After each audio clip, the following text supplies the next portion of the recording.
During the 1880s, William Ward Dake, an enterprising druggist and developer, built a successful chain of drugstores in downtown Rochester. He also took an interest in the radio broadcasting of church services, so he could hear them in his home. For a number of years, he even sponsored the Asbury Church broadcasts here in Rochester. When William Dake died in June of 1940, his wife, Etta May Waldorf Dake, requested that Dr. Crossland conduct the funeral service, which he did, refusing to accept the customary fee. This act so impressed Mrs. Dake that she transferred her membership to the Asbury Church later that month. She also loved the idea of building a new church as a memorial to her husband and set up a will to this effect. Etta Dake died the following year in September of 1941.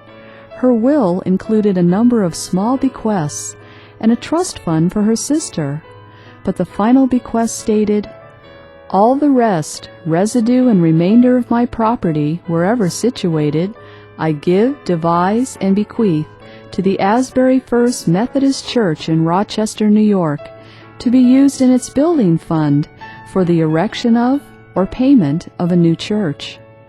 The Dake bequest amounted to approximately $375,000 and gave the church the needed funds to begin its building plan in earnest. With the rising cost of land and construction, Dr. Crossland sought out additional gifts to supplement the Dake bequest. He made a special trip to New York City to meet with Thomas Watson Sr., president of IBM. Watson's parents and family were active members of the Asbury Church. He pledged $25,000 of IBM stock to the church as a memorial to his parents. The value of the stock grew over time and was worth $164,000 when the church sold it in 1953. The church formed an enterprise committee in December of 1941 to begin the long planning process toward building the new church. It was decided that it should be built debt-free so as not to burden future generations. This meant that more money needed to be raised, since they only had half of what was needed. With the advent of World War II, no new churches could be built, so the fundraising efforts continued. Several building fund campaigns were conducted, starting in 1942. The committee felt that the church should be relocated to a site further out on East Avenue, away from the current area, which was becoming more commercial and had limited parking.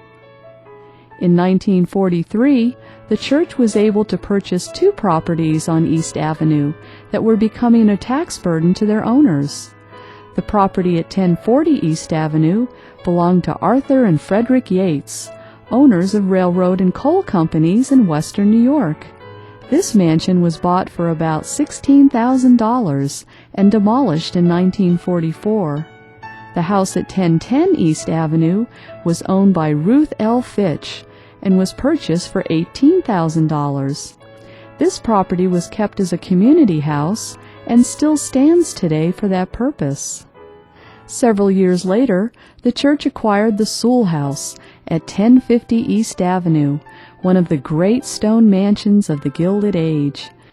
Built in 1892 for tycoon Wilson Sewell at a cost of $250,000, it features a rock-face exterior with ornately carved stone trimmings.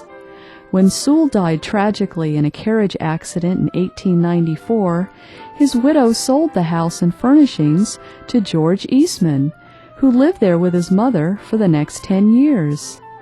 In 1907, the property was bought by Andrew J. Townsend, shown here with his wife.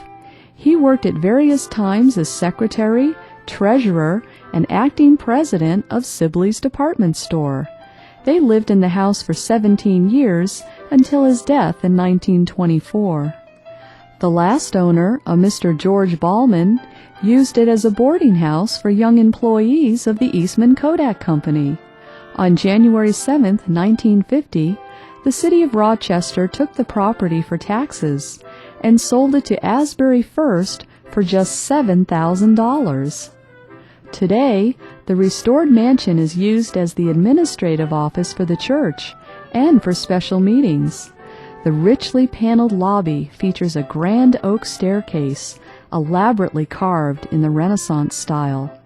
The walls are trimmed with embossed leather and ornately stamped papers. The teak room is a classic example of late 19th century Oriental style, with delicately carved woodwork and painted canvas panels depicting scenes of the Far East. The library, which now serves as the pastor's office, is designed in the Byzantine style, with rare mahogany woodwork and unique windows adorned with the marks of famous printers and bookbinders throughout history. In a nearby office, above several of the windows, are beautifully colored panels made of Tiffany stained glass. The Wilson Sewell House is a fine example of the style of workmanship and detail rarely seen in homes today. With the final purchase of this mansion, the church had all the land they needed. But how long would they have to wait before construction would begin?